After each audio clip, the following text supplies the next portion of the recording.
Coming up with ideas is the easy part. The challenge lies in persuading your boss and getting support for your ideas. Well, I got you covered, because in this video, I bring you 5 authentic ways for you to persuade people and to get them to listen, approve, and support your idea. Hi, I'm Anita. Welcome to Cortex.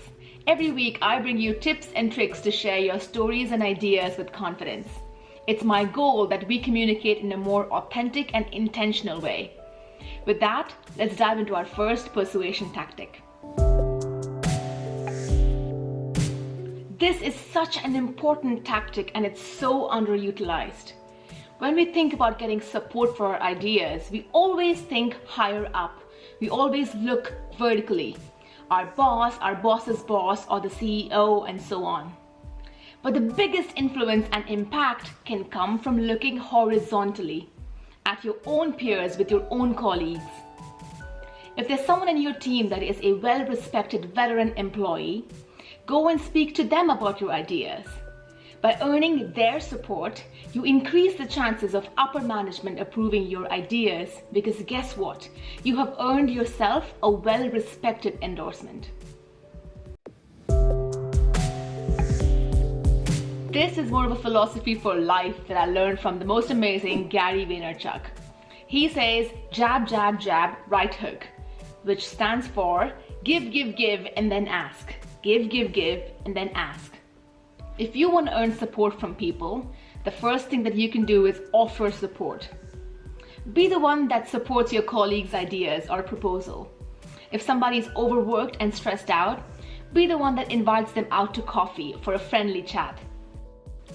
By offering support, even if it's just an emotional one, you give yourself the advantage of having made the first move. So when it's time for you to seek support, guess what? You will always receive what you gave. I promise. Never assume that people know what you're good at. You might be hesitant to speak about your achievements or your degrees, or you might think that your expertise is pretty obvious. But when it comes to getting support for your ideas, it always helps to remind them that you know what you're talking about. Let me give you a personal example. There was once a chance for someone from our team to go to an international conference, and I truly believed that I was the best fit for this job. So instead of saying that I want to go to conference X, I said, this year conference X is focusing on brain health. And guess what? That's the topic of my thesis. And the keynote speaker is a professor from my university.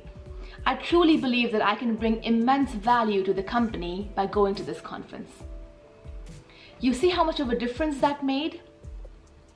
By sharing your expertise, you make yourself more credible, and therefore you increase the chances of getting support, because people always value and respect expertise. This one's for all the super creative people around us, the one with lots and lots of ideas. Sometimes we get so excited coming up with ideas that we often forget the big picture. So before you go to your boss or your colleague to get support, answer this question. What's in it for them? How does it benefit them or the company? By syncing your ideas with the mission of the company, you act from a place of commitment and goodwill. So they're more likely to support your ideas because they trust your vision. In fact, in just a few weeks, I have a video coming up on how to manage, prioritize, and communicate your ideas after a brainstorming session.